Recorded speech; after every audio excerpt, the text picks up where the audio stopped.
Welcome to Nerd Heaven. I'm Adam David Collins, the author of Jewel of the Stars, and I am a nerd. This is episode 76 of the podcast. Today we're talking about the Stargate Universe episode, Cloverdale. Now I know that by the time you listen to or watch this, Christmas will already be gone, but from my perspective I'm recording this in early December, so I'm wearing my Captain Picard Make It Snow Christmas t-shirt. Okay, so the description on Gateworld for this episode reads, Lieutenant Scott is infected by a plant-like organism while surviving on a planet and suffers severe hallucinations of another life back home on Earth. This episode was written by Brad Wright, it was directed by Alex Chappell, and it first aired on the 26th of October 2010. Science fiction offers its writers some interesting creative freedoms that simply don't exist in other genres. One of these freedoms is the ability to do an episode like this one. The opportunity to shake things up and offer a completely different setting. Allow the actors to play different kinds of characters than normal, to really explore a what-if idea without completely destroying the story's world. We open on a very strange shot. It's a close-up of Scott's eye.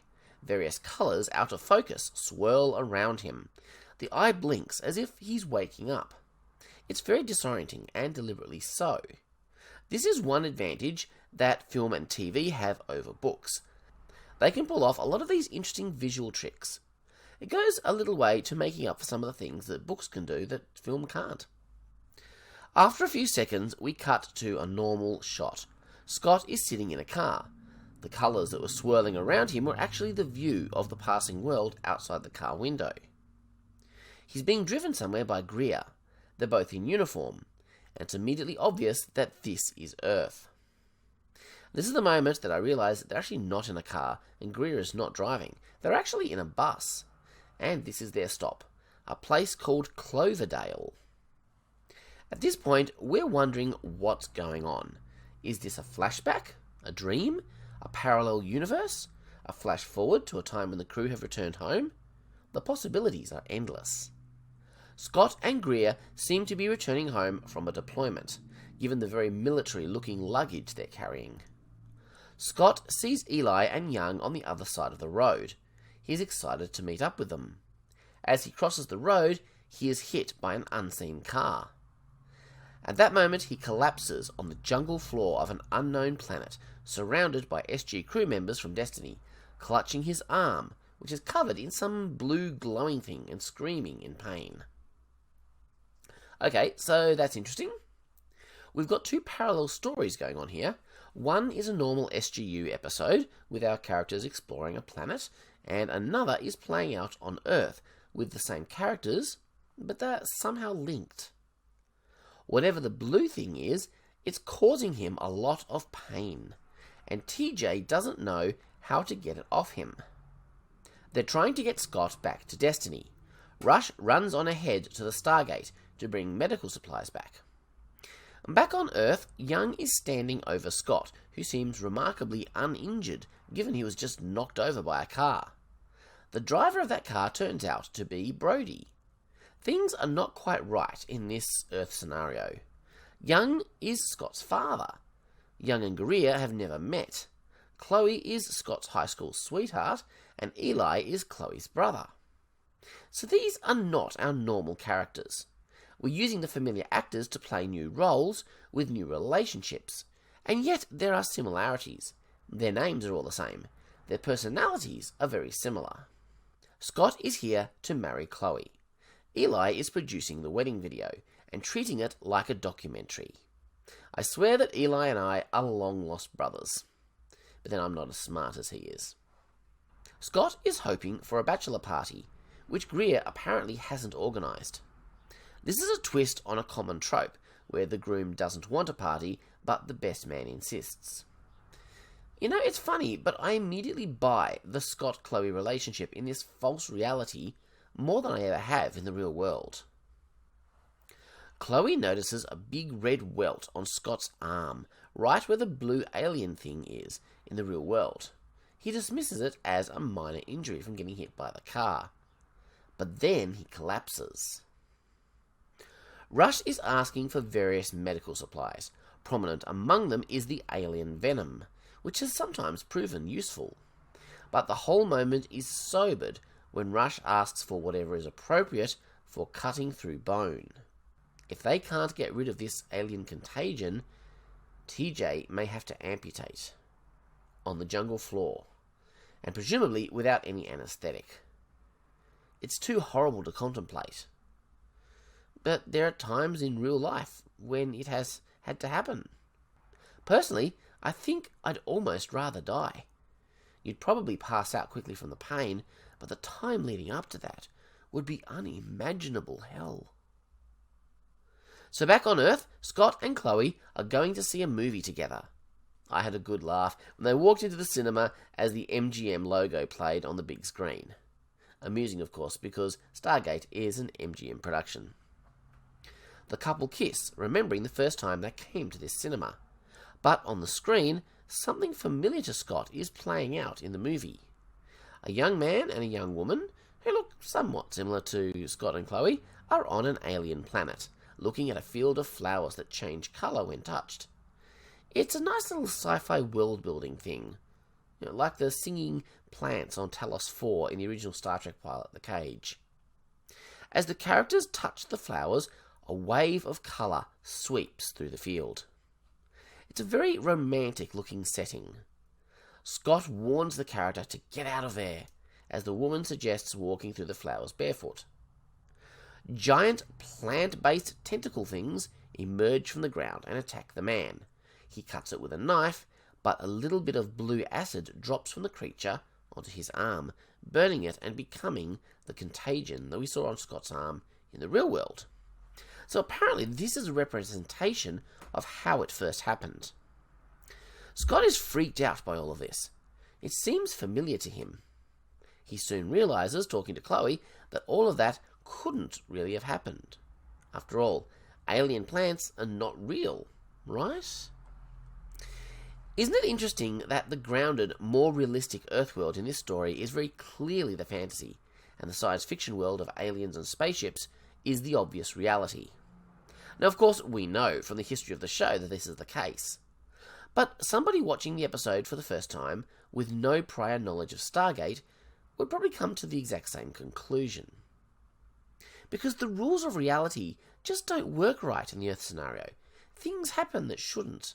The characters are seeing and experiencing things that they couldn't if it were real. Of course, it's also obvious that Scott is going to have a hard time convincing those around him that their normal world is false, but the one filled with aliens is real. I find this stuff fascinating. Anyway, Chloe is trying to keep Scott busy to help the preparations for some kind of surprise bachelor party, and it seems that Volker is in on it. But they managed to pull the party together early, given Scott didn't want to stay and watch the movie. In the real world, we learn that the alien venom has no effect, which sucks. The contagion won't react to anything. Russ argues the only thing left to do is amputate. TJ says Scott wouldn't want that, but Rush points out that any rational person would give up a limb to save their life. At the party, we see Lieutenant James playing the role of bartender and Scott's ex, just like in the real world. But Scott is getting pretty inappropriately physical with her. Not just flirting, but actually trying to lift up her shirt. And despite his questionable past when it comes to women, this is not Scott's style, not the real Scott. James calls his bluff by offering to drive off with him and go all the way. That snaps Scott out of it, but we see that this James is really not over him. I think the real James is. I'm sure she's still got some hurts deep down about the way he treated her in the pilot, but she's not holding out for anything from him. Telford is the local cop, making sure that these drunk partygoers don't drive in their condition. Scott is grappling with what is real and what is not, feeling like he's actually meant to be someone else. The others just dismiss this as the alcohol. But Telford gets all weird about things. It's like he knows the truth. Mercifully, The real Scott is already unconscious, which is good considering TJ is about to cut his arm off. The makeup effect of the contagion on his arm is pretty good. But when TJ cuts in with a scalpel, his blood comes out bright blue. The contagion is in his bloodstream, which means an amputation is pointless. It won't solve anything. Okay, so he's not going to lose his arm, but how are they going to save his life? That was kind of their last shot.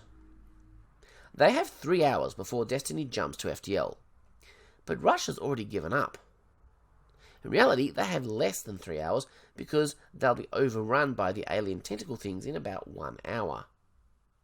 One thing they all agree on is that they can't risk taking Scott back to Destiny. He might infect everyone else. Dr. Park points out there's a good chance that this infection is how the alien organism reproduces. They don't know all the details of how it works, but as she says, we have to assume that the reason this thing infects people is so that it can spread. And that makes perfect sense. Greer is building a barricade. Anything outside that is the kill zone. We have to hold the gate for 3 hours. He is determined to give the scientists their 3 hours to find a solution to this. In the real world, Chloe is concerned that Scott is only marrying her because that's the expected thing to do. He dismisses that idea. He's off to see the Justice of the Peace to make sure that he can perform the ceremony. That Justice of the Peace turns out to be Rush. Rush also asks Scott if he's having second thoughts, which is interesting. And we learn that there is some tension between Rush and Young in this world as well. The alien creature is pretty cool. What we see above ground is only a small part of what it is. It exists underground as a huge root system spreading out over the planet. It waits for its prey to get close and then strikes. You have to wonder what it usually attacks.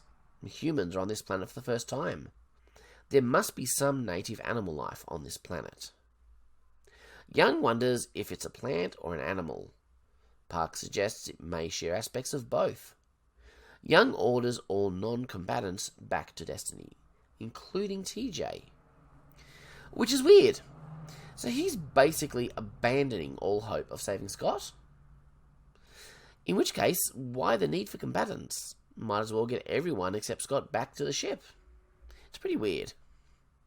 They find a droplet of blue on Chloe's shirt. They cut it off. It seems not to have touched her skin. Greer tries to burn it, but it doesn't burn easily. Now it's Eli's turn to question whether Scott is truly committed to this marriage.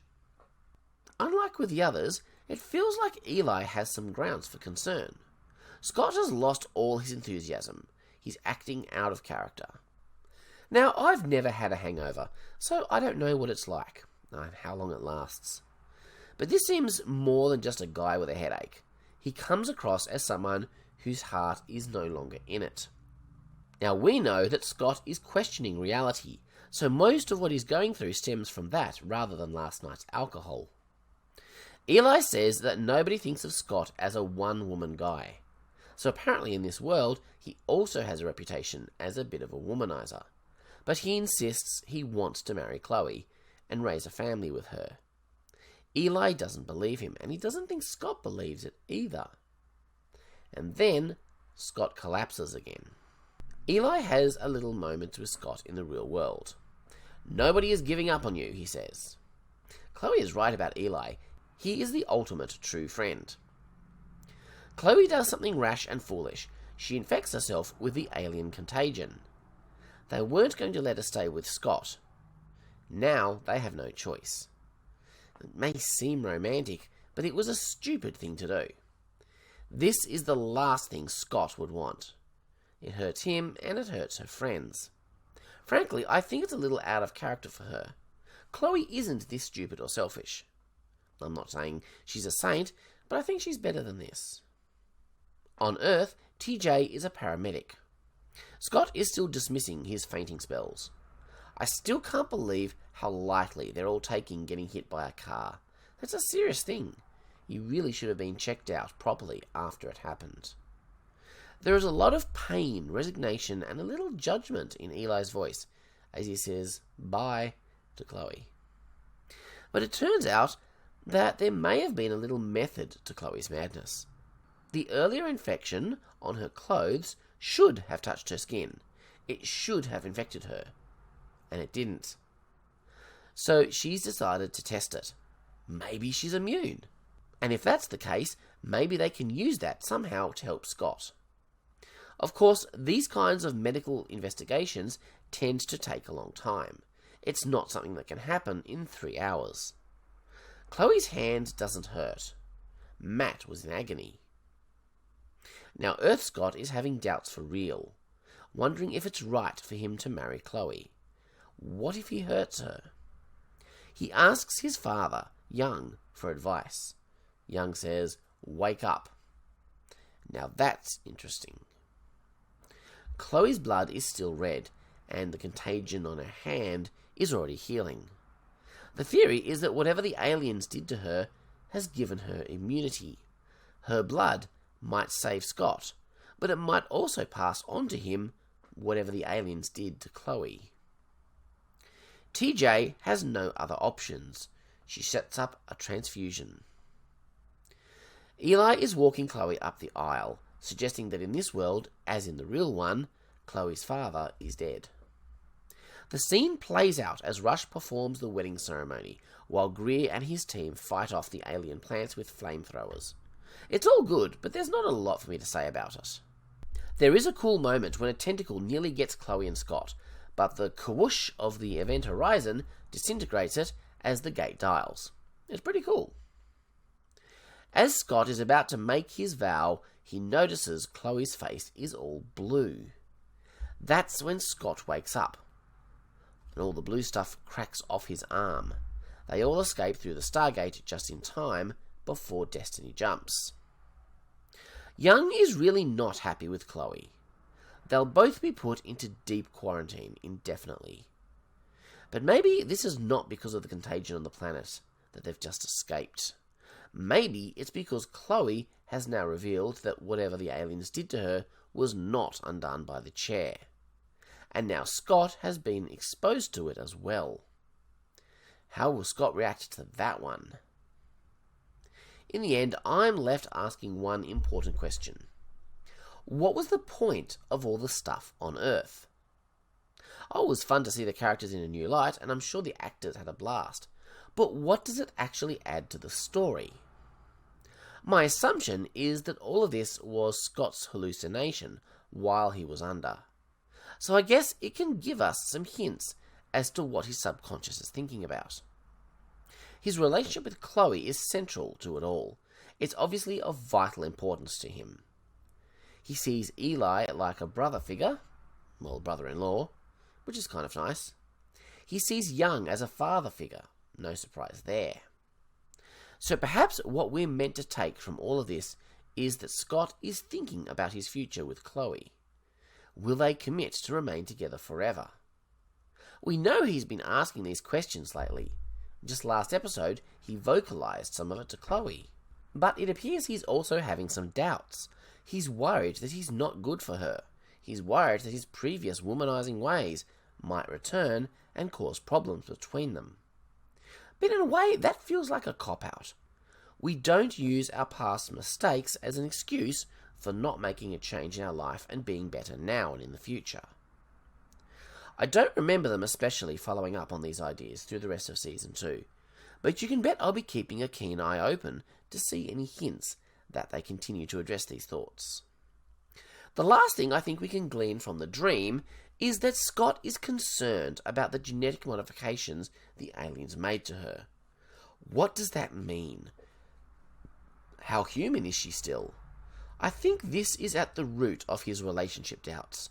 It's all very interesting. And this is made even more interesting now because he's about to find out that he's potentially been exposed to whatever is alien about her. Now he'll start dreaming about himself as an alien. Scary stuff. I wouldn't have picked up on any of this if I hadn't have been looking for it. That's the advantage of podcasting a show. It tends to make you look deeper into it. So that was Cloverdale. I liked it. The sci-fi stuff on the planet was cool, a good solid sci-fi story, and the character stuff in Scott's imagination was interesting and a little bit fun. Next time, we'll be talking about the episode Trial and Error, and it'll be Young's turn to question whether he's losing his mind. I'll catch you then. In the meantime, have a great 2 weeks, live long and prosper, make it so.